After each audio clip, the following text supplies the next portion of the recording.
ನಮಸ್ಕಾರ ವೀಕ್ಷಕರೇ, ಬಿ5 ನ್ಯೂಸ್ಗೆ ಸ್ವಾಗತ. ನಾನು ಮೇಘ್ನಾ.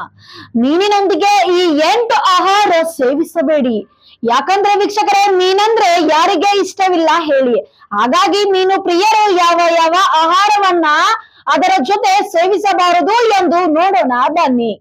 ಮೀನು ಮತ್ತು ಹಾಲಿನ ಉತ್ಪನ್ನಗಳನ್ನು ಒಟ್ಟಿಗೆ ಸೇವಿಸಿದರೆ ಅಲರ್ಜಿ ಮತ್ತು ಜೀರ್ಣಕ್ರಿಯೆಯಲ್ಲಿ ತೀವ್ರ ಸಮಸ್ಯೆ ಉಂಟಾಗುತ್ತದೆ.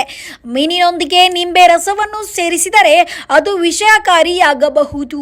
ಕೂಲ್ ಡ್ರಿಂಕ್ಸ್ಗಳಲ್ಲಿರುವ ಸಕ್ಕರೆ ಮೀನಿನಲ್ಲಿರುವ ಪೌಷ್ಟಿಕಾಂಶಗಳು ದೇಹ ಹೀರಿಕೊಳ್ಳುವುದನ್ನು ತಡೆಯುತ್ತದೆ. ಅಲ್ಲದೆ ಗ್ಯಾಸ್, ಅಜೀರ್ಣ ಮತ್ತು ಹೊಟ್ಟೆ ಉಬ್ಬರವನ್ನು ಉಂಟು ಮಾಡುತ್ತದೆ.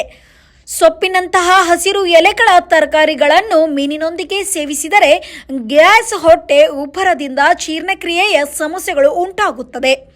ಮೀನಿನೊಂದಿಗೆ ಸಕ್ಕರೆ ಪದಾರ್ಥಗಳನ್ನು ಸೇವಿಸಿದರೆ ದೇಹದಲ್ಲಿ ಸಕ್ಕರೆ ಮಟ್ಟ ಹೆಚ್ಚಾಗುತ್ತದೆ ಮತ್ತು ದೇಹವೂ ಕೂಡ ತೂಕವನ್ನು ಹೆಚ್ಚಿಸುತ್ತದೆ.